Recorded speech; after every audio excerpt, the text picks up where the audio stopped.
Among Cuban Americans in South Florida, expectations are high that after Venezuela and now Iran, Cuba might be next on President Trump's list for regime change. You know, all my life I've been hearing about the United States and Cuba. When will the United States do it? I do believe I'll be having the honor of taking Cuba. That'd be good. That's a big honor. Taking Cuba. Taking Cuba in some form, yeah. Taking Cuba. I mean, whether I free it, take it, I think I could do anything I want with it. You want to know the truth? They're a very weakened nation. For 64 years, the U.S. has had an economic embargo on Cuba in hopes that its communist government would fall. But that hasn't happened. The current situation, though, could be different. In January, after the U.S. capture of Venezuelan President Nicolás Maduro, the Trump administration blocked Venezuelan oil from going to Cuba, and they made it very costly for any other country to step in to help.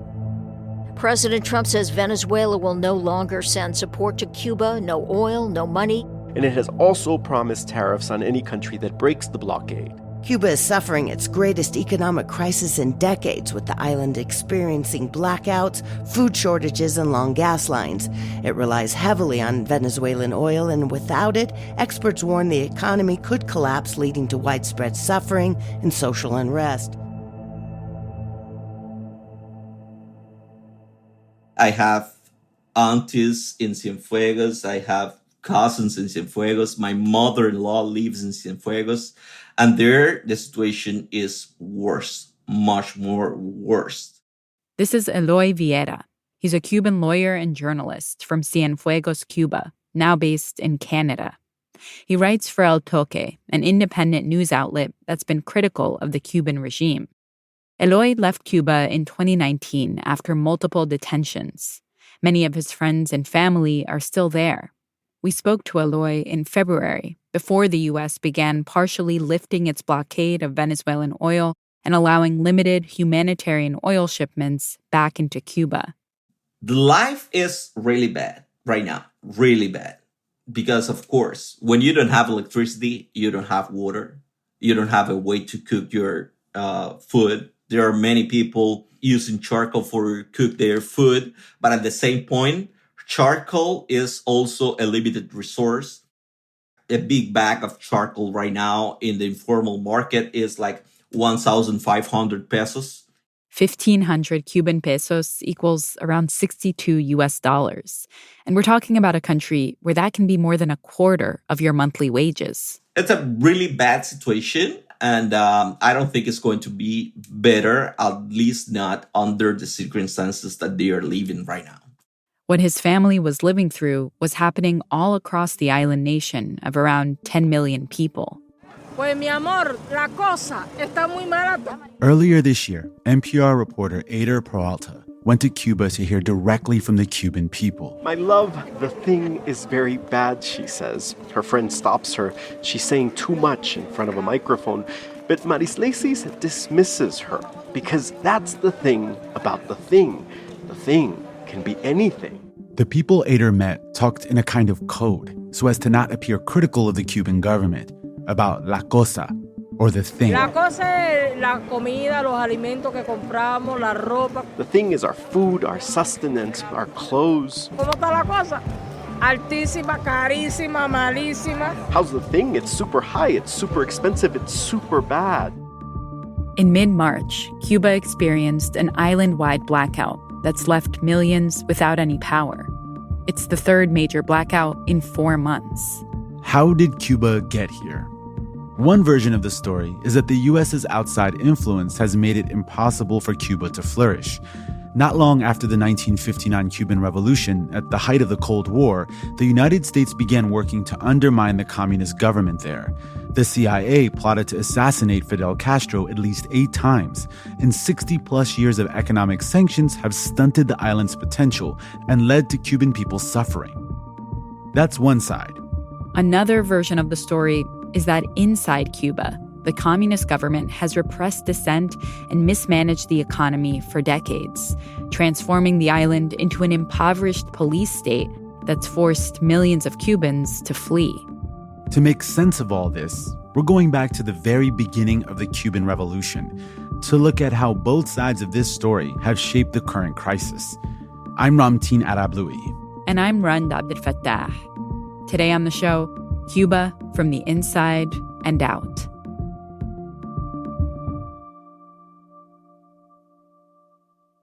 This is Jameer calling from Philadelphia.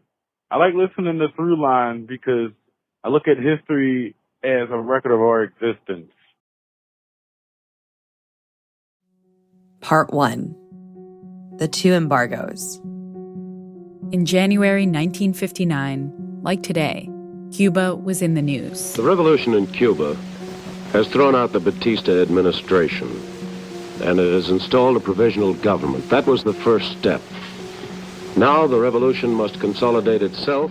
And all eyes were on Fidel Castro, the leader of the Cuban Revolution who had defeated Cuba's dictator, Fulgencio Batista, and ushered in a new era for the island.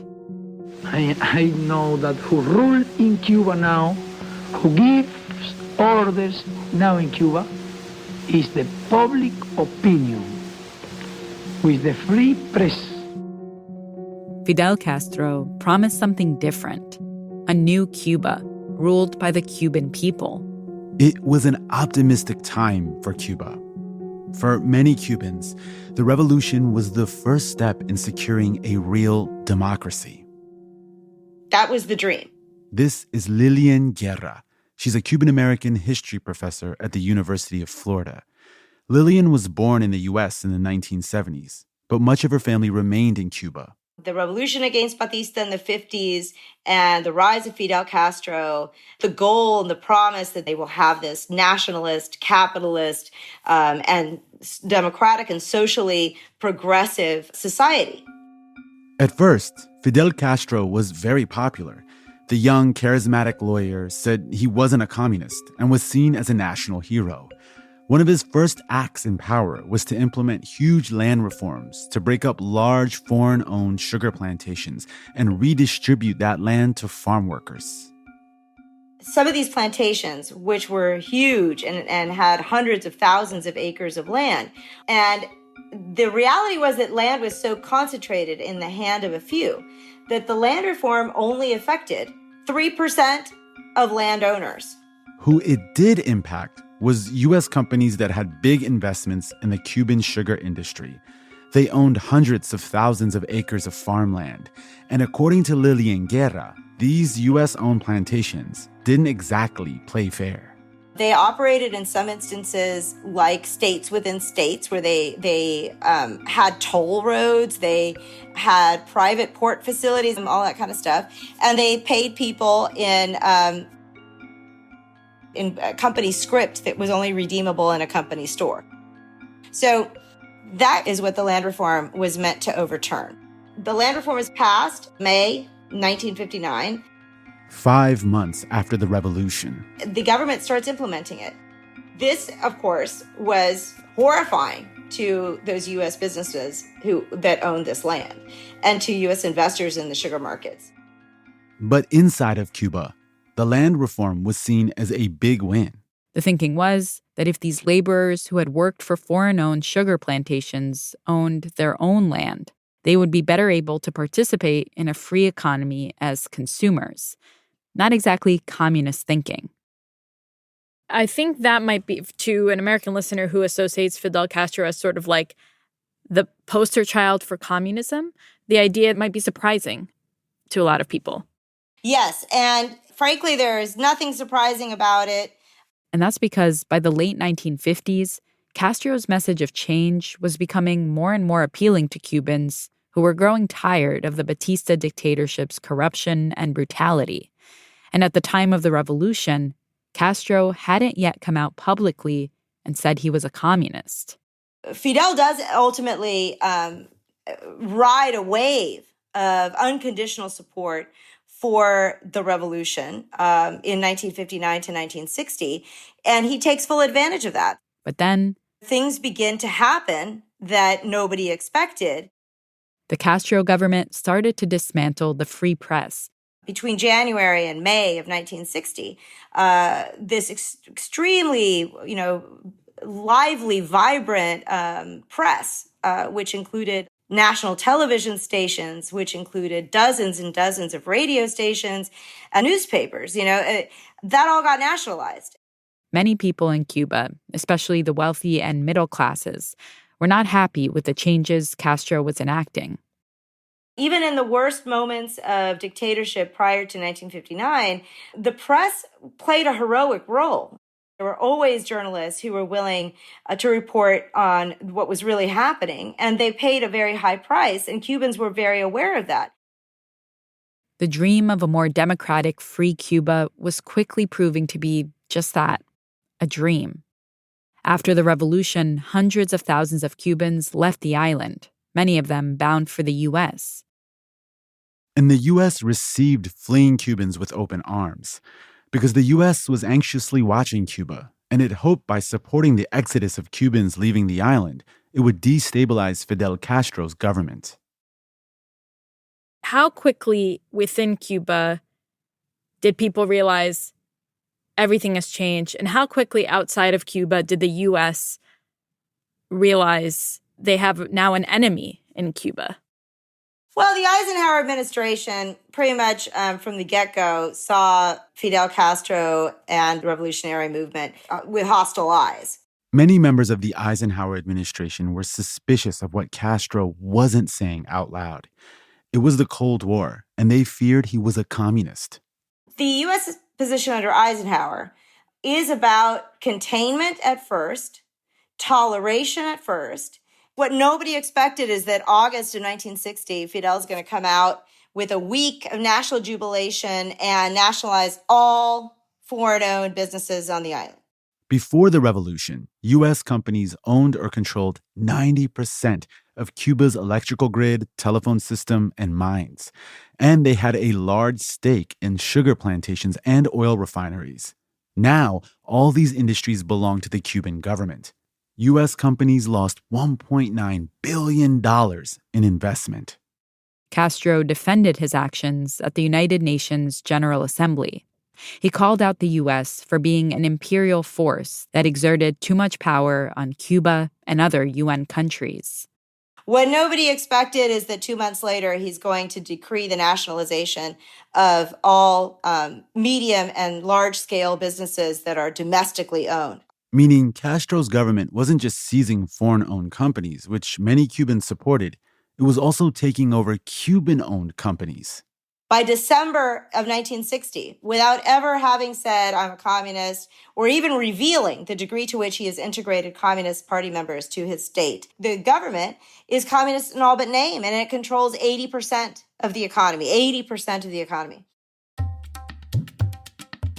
The U.S. was not liking what it was seeing in Cuba, and tensions between the two countries began to escalate in a heated back and forth. First, the CIA started training a special military force of Cuban exiles to invade the island and topple the communist government. The 1961 invasion, known as the Bay of Pigs, was a huge failure for the U.S. Then, Fidel Castro shot back with a speech where he declares that the revolution is socialist. And so, at that point, the deal is done. Cuba was now a communist country, one that sat only 90 miles away from the U.S. And after the Bay of Pigs, as the Soviet Union solidified its support and defense of Cuba, the U.S. decided the threat was too close. In 1962, the U.S. ramped up the pressure again with an embargo on all trade between the U.S. and Cuba. It's a disaster from day one for Cubans because so much of the food that they ate, the spare parts that were needed in factories, the clothing that they bought, the products that they had become accustomed to consuming, like Coca-Cola, all of those things are going to stop. And for a time, the Cuban people, I think, believed that this might be temporary. Most Cubans living inside the country still supported Castro at this point. So there is a willingness on the part of the Cuban people to ride out the early part of the embargo. And there also seems to be a solution, which is maybe we can manufacture these things ourselves. Maybe this is what revolution meant, that we should be able to be self-sufficient. My fellow citizens, let no one doubt that this is a difficult and dangerous effort on which we have set out. In October 1962, the back and forth between Cuba and the U.S. came to a head when the U.S. learned that the Soviet Union had stationed nuclear ballistic missiles in Cuba. No one can foresee precisely what course it will take, or what costs or casualties will be incurred. The U.S. created a naval blockade around Cuba to stop more Soviet weapons from getting in. The situation was tense. Nuclear war felt imminent. In the end, the USSR and the USA struck a deal. No more nukes in Cuba, on the condition that the U.S. doesn't invade the island. The U.S. embargo, however, continues to this day. A version of the 1962 embargo, or bloqueo, blockade as some Cubans call it, is still in place. Its aim was to destabilize the Castro government by sowing, quote, hardship and disenchantment among the Cuban people. To stay afloat, Cuba continued to rely on the Soviet Union and the Eastern Bloc. The USSR was Cuba's main trade partner. But in spite of attempts to build a more self-sufficient island, and even with the new influx of Soviet trade, Cuba's economy faltered, and rations became a permanent feature of life. There is a certain degree of crony capitalism that reasserts itself in the form of crony communism. People called it socialismo instead of socialismo. It's a play on words. Socio, meaning buddy or good friend in Cuban slang. So they were saying socialismo, meaning you're taking care of your friends, rather than true socialism. And there is a certain degree to which your buddy, if you're all a bunch of loyalists, whoever is your buddy who controls access to the rations or the ration distribution center will ensure that people get half the amount of dried milk they're supposed to have so that he can sell the rest of it under the table. And that black market economy very quickly becomes a standard bearer of the communist regime. For some people, like this upper echelon of communists with connections, life was pretty good. But for most Cubans, life was far from easy. Fidel has made a disaster of the economy, and we had negative rates of growth. Fidel decides to nationalize all the remaining small businesses on the island, leaving nothing to serve as a substitute. So suddenly it's a crime to, hire a plumber. You have to do it through the state, and the state doesn't have an agency that, contracts out plumbers. All of these activities, these little small businesses, even the production of many goods that had replaced imports, like there were factories that emerged because of the embargo in the 1960s that produced things like iron beds or produced those spare parts that could no longer be imported. And according to Lillian Guerra, the Castro government also doubled down on measures to quell potential dissent, like the Committees for the Defense of the Revolution as a mass organization of people who are spying on one another. And their role, as Fidel put it officially, was to be tapabocas, which means mouth shutters. They are supposed to, if you're standing in line for a ration and you're complaining about the quality or the fact that they don't have half of the amount that you're due, they're supposed to come out and tell you to shut up and that you're a counter-revolutionary and a gusano. And they're supposed to take your name down. And this is very effective. This turn toward authoritarian tactics was not popular with everyone in Cuba. Now it wasn't just the press that couldn't be critical of the government. It was everyone. From 62 to 65, there's the rise of tremendous discontent on the island in the general population. And to combat this, the Cuban government decided to invest in Cuba's youth, who they deemed as loyal and the future of communist Cuba. The government expanded the school system, bringing education to peasant girls who would otherwise have been left behind. These schools were considered a revolutionary win in the effort to bring more equality to the Cuban people. But according to Lillian Guerra, the state has captured the attention of the youth and has, increasingly told them that their parents are the way of the past, that they're going to be the new men in socialism. And so they need to ignore, what their parents might think or say. They need to leave behind the culture of Catholicism and reject foreign influence. In some ways, this youthful disdain for the old guard in Cuba echoed the youth movements rocking the U.S. and other parts of the world at the time. It's kind of like the vibe of Bob Dylan's The Times Are A-Changing. Your sons and daughters are beyond your command. But Castro's government started to put some strict parameters on what being a good revolutionary Cuban youth looked like. The Cuban Communist State carries out a process of criminalizing behaviors that they label as ideologically diversionary.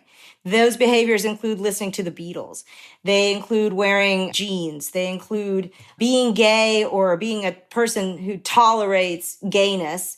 They include liking abstract art. There are all of these things that are kind of considered to be politically criminal or that contaminate the collective consciousness and dilute their people's commitment to Marxist revolution. As the economy continued to struggle, morale in Cuba was low. In 1970, Fidel Castro tried to turn it around.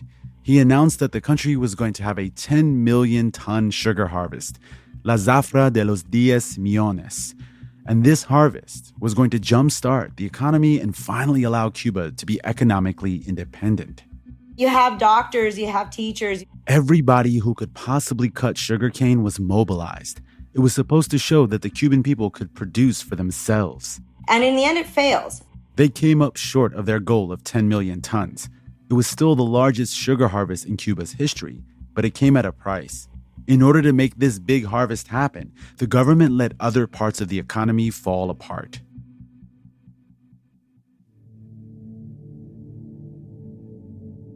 By 1971, people are so angry at what has happened, at the state, at the way in which the economy has been devastated by this project, that at any one time in the year of 1971, 20% of the workforce doesn't even show up to work.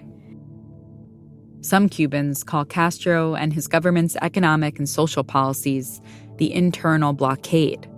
The U.S. was blocking trade, but the Cuban government was taking away Cubans' economic autonomy and making them reliant on the government, all while squashing dissent. This second embargo was not just an embargo of material things, but of ideas. By the 1970s, hundreds of thousands of Cubans had left the island for the U.S., and Cuba, having failed to take off independently, became more and more entrenched with the Soviet Union. Coming up, the Soviet Union falls, and the world watches to see if Cuba will be next. Hi, my name is Elias. I live in the UK, but I'm originally from Spain. I'm just so amazed by your work. You're listening to Throughline from NPR.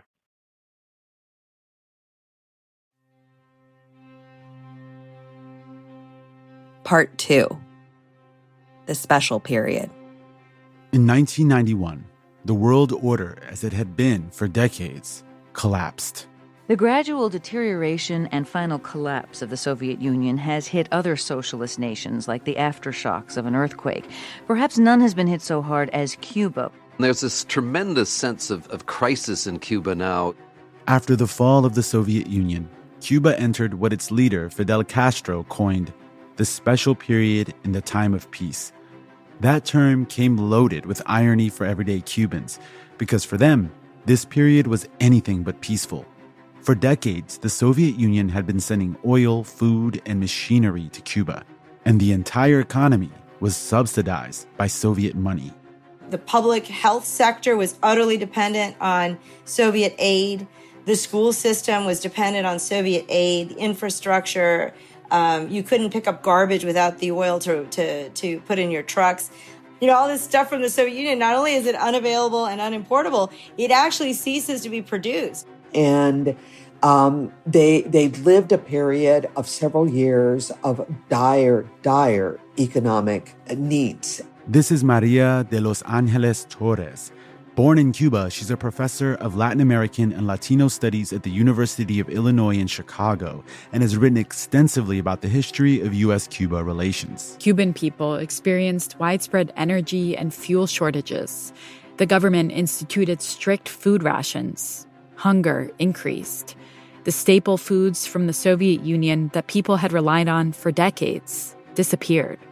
Blackouts lasted up to 20 hours a day. And people would be coming out and cooking together because they didn't have the fuel for each household to be able to have their own kitchens. Desperation peaked in 1994 when 35,000 Cubans took to the open sea on homemade rafts, risking death to make the 90-mile journey to the U.S. The Cuban government, in response, had to change out of necessity. It had to open up the economy to more capitalist market forces as a matter of survival. It started legalizing some small private businesses, and it also encouraged the development of foreign investment and the tourism industry.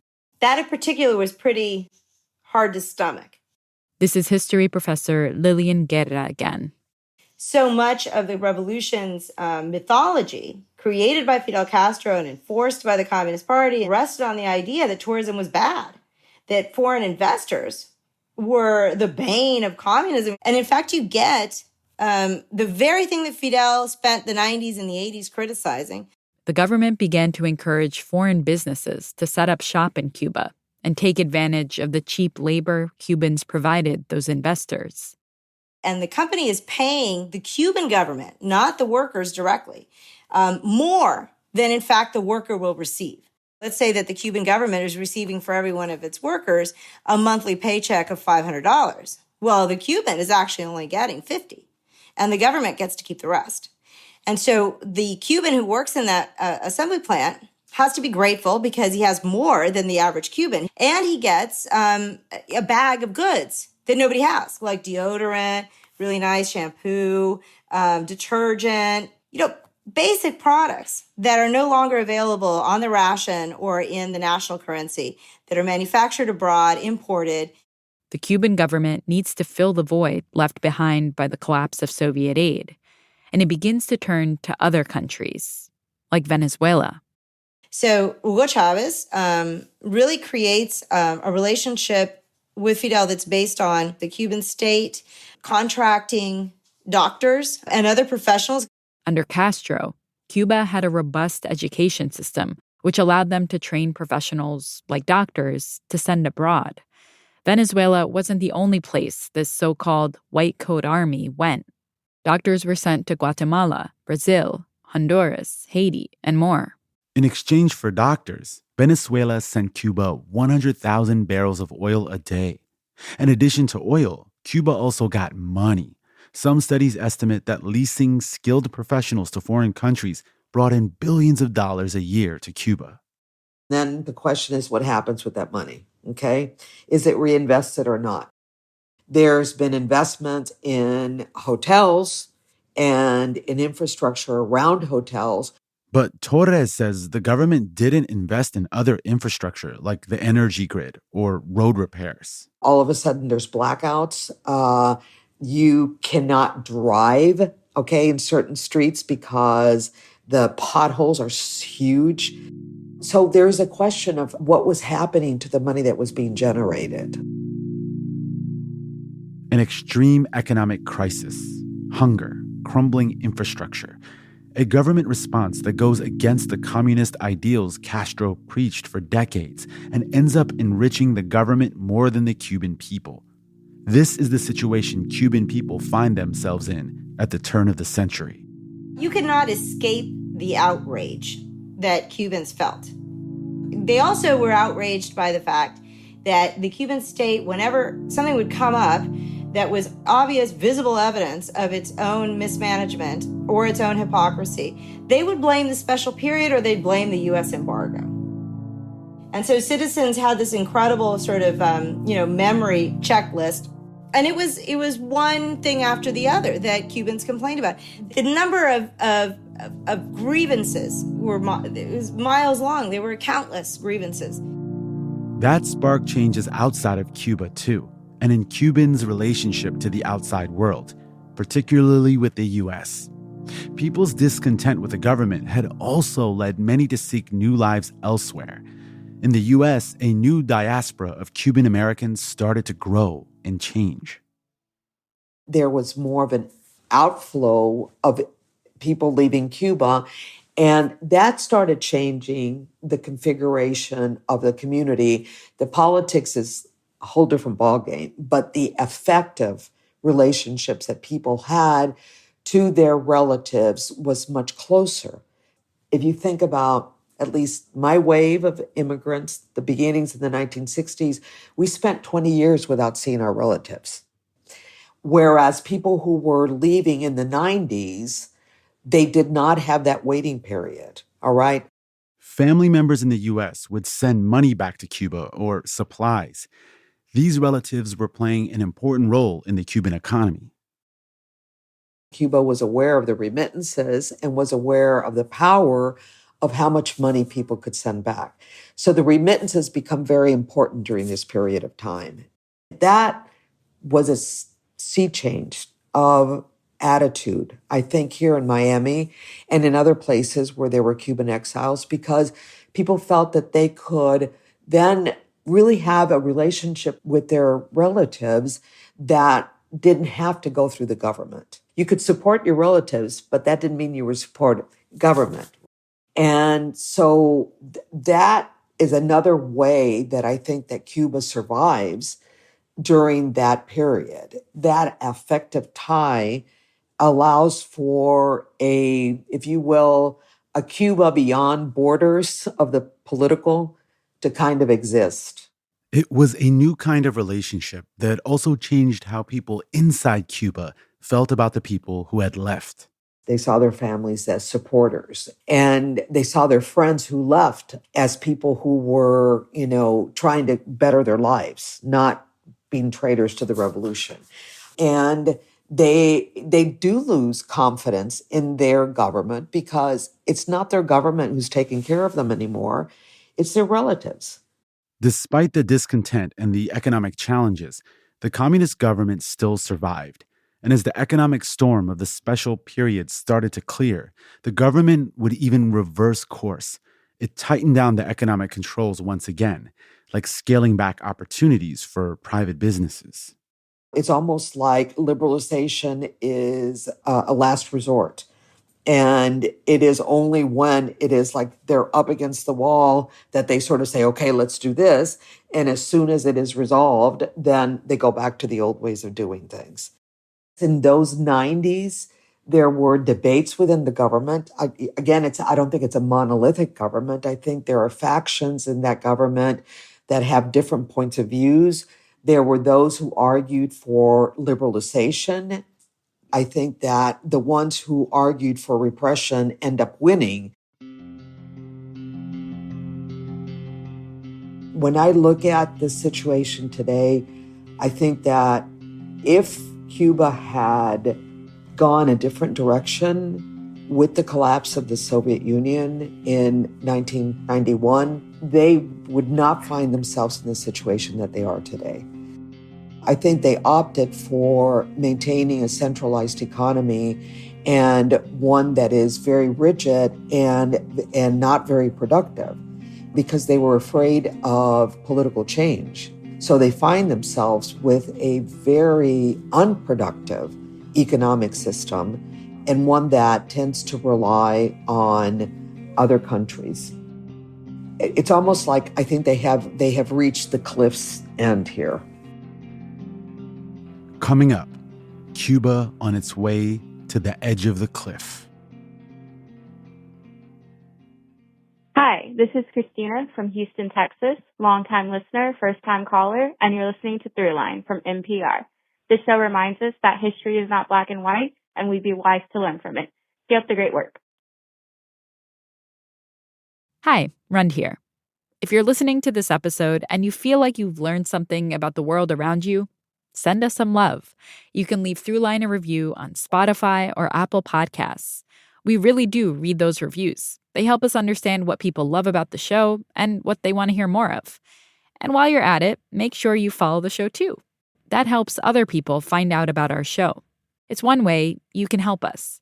We really appreciate your support. It means a lot to us. So thank you. Now, back to the show.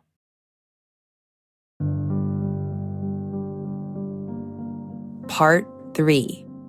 The Cuban Thaw. An announcement that Fidel Castro's opponents have been awaiting for years came in the middle of the night. In a letter published in the Communist Party newspaper, Castro said he's no longer physically able to lead Cuba.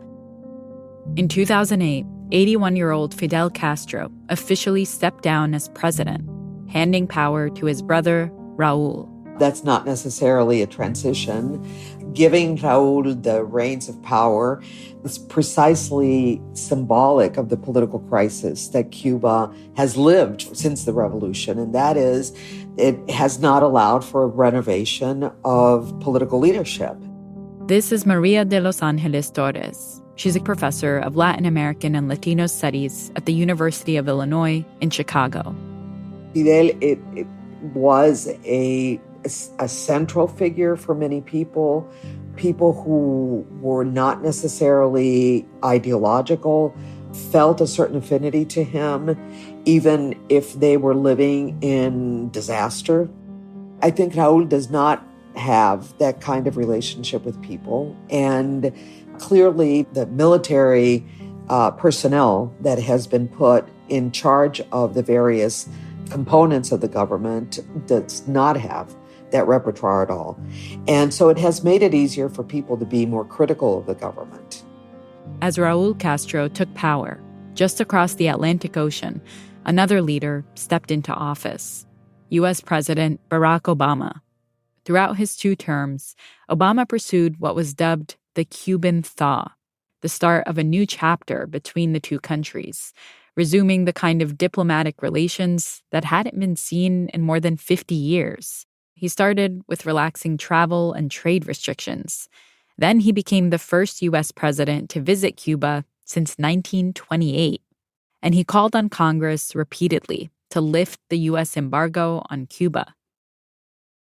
I have to say that Obama was like a refreshment, like a hope for many people in Cuba. Eloy Viera is a journalist at El Toque, currently living in exile in Canada. But he was born in Cuba, and he lived there during Obama's presidency. If we talk about information, for example, Obama was a change in that perspective because after Obama visit, the government decided to allow Cuban people to have internet in their phones. In 2015, President Obama allowed U.S. businesses to invest in Cuba's telecommunications sector and build internet infrastructure to connect Cuba to the world. The government also opened hotspots to the public. But when Eloy was growing up, Cuba didn't have public internet. The island didn't get connected until 1996, and for nearly 2 decades after that, web access was slow and spotty. It was also expensive to get and tightly monitored by the government.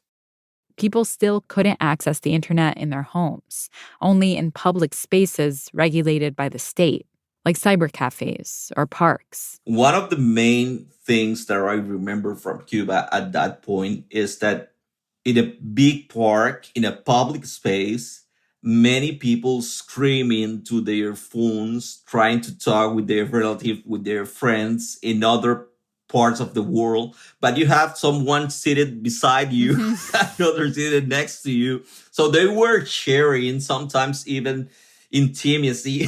Yeah. Using, but that's where the Wi-Fi was, right? Exactly. Yeah. But it was funny, but it also expressed that hunger of the people to get not just connected, but to feel part of the world. They were living like in a bubble for years. A dual internet developed in Cuba. For those who could afford it, there was access to the World Wide Web. For most Cubans, there was access to Cuba's tightly controlled and censored intranet. Internet has become like a tool for many, many people in Cuba who have used the social networks as a way to create synergies between them, to create strategies between them, and to talk about the Cuban problems on the internet. And the access to internet, it changed that mentality, the way of the people in Cuba saw the rest of the world. But in the meantime, the thawing relations between Cuba and the U.S. had frozen over once again. Everything reversed course in 2016 with the election of Trump and then the subsequent reversal of policy on the part of his administration. The hardliners in Cuba were re-empowered. Again, this is Lillian Guerra, history professor at the University of Florida. They took the reins back. I think that the closure of the Obama era, it was like a hit of reality saying, you have been living a fiction for these 2 years. What did that feel like to go from having this kind of glimpse of maybe a little bit more openness, more freedom of expression, more information, to then what began to unfold in the years after 2016?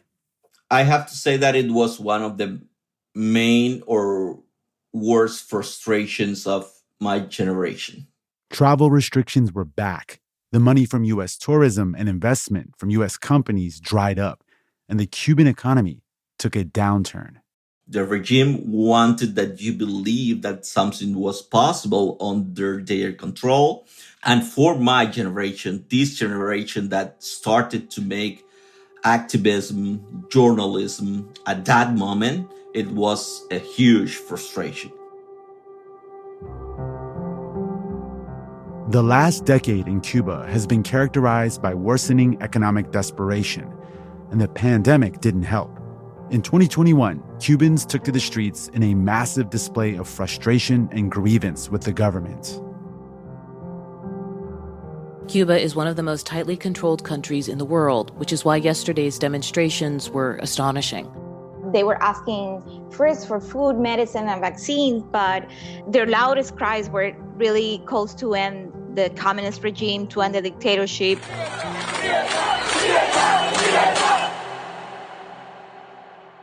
And they were met with a brutal crackdown.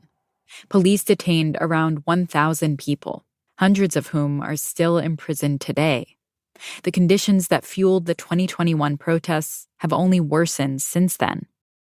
And that brings us back to the start of this year, when a dire situation transformed into a full-blown crisis as Cuba's oil supply from Venezuela was cut off for weeks. Cuba has been short of food and clean water, suffering from intense power blackouts, and facing its worst economic crisis in 67 years. I think that Cuba has found that it has really very, I would say, actually almost no options in terms of its ability to develop any kind of economic relations with countries that can help sustain the military and power in Cuba, and specifically petroleum and other goods. One thing that has been sort of debated or talked about a lot that I've been seeing in the coverage is how to interpret this moment, whether it's more the responsibility of the Cuban regime and its mistreatment of the Cuban people for so long, or the U.S. embargo that is more of the cause for the current crisis. The either-or dynamic, it's either utterly the fault of the United States embargo or it's the fault of the Cuban Communist government.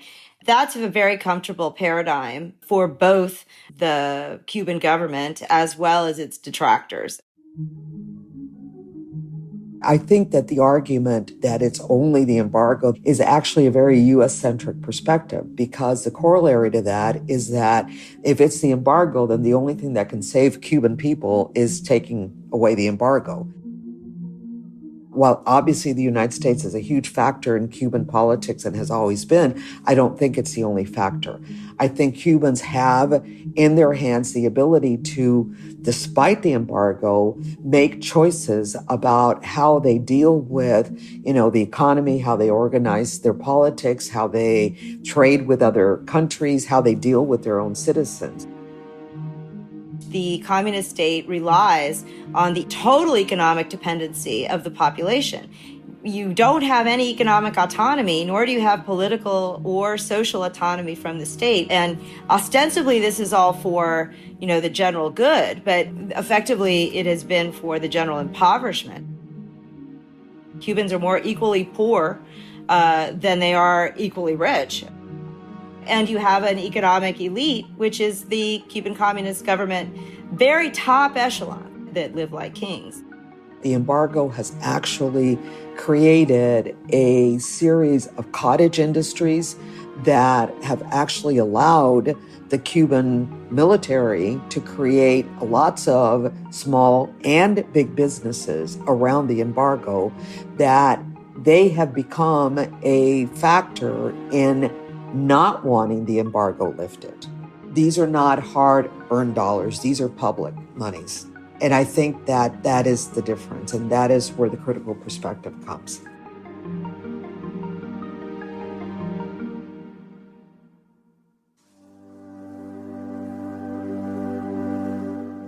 So, I don't know if the regime is going to fall, but what I'm really sure is that in 2026, something is going to happen with the regime. Even in this moment when they feel or they seem being weak, they are not weak. They keep the control inside the island. They keep the narrative, because even when the people have access to internet, they control, they filter internet. They keep repressing people who express themselves on the social networks. I think that the situation here is going to be determined by the reaction of the Cuban people. So everything is in the hands of the Cuban. If the regime crumbles, it's just because a lot of Cubans went out to the streets, they keep in the streets, and they start a new revolution.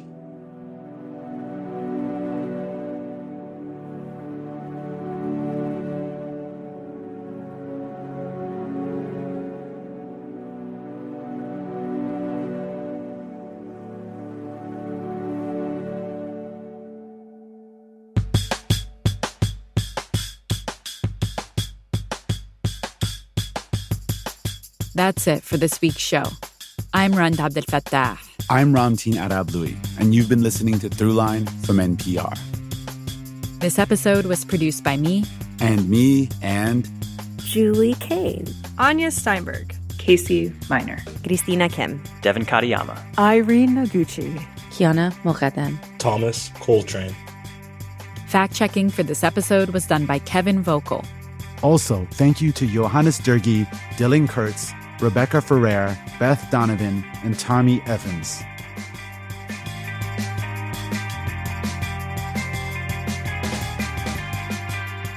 This episode was mixed by Jimmy Keeley. Music for this episode was composed by Ramteen and his band, Drop Electric, which includes Naveed Marvi, Sho Fujiwara, Anya Mizani. And finally, if you have an idea or like something you heard on the show, please write us at throughline@npr.org. And make sure you follow us on Apple, Spotify, or the NPR app. That way, you'll never miss an episode. Thanks for listening.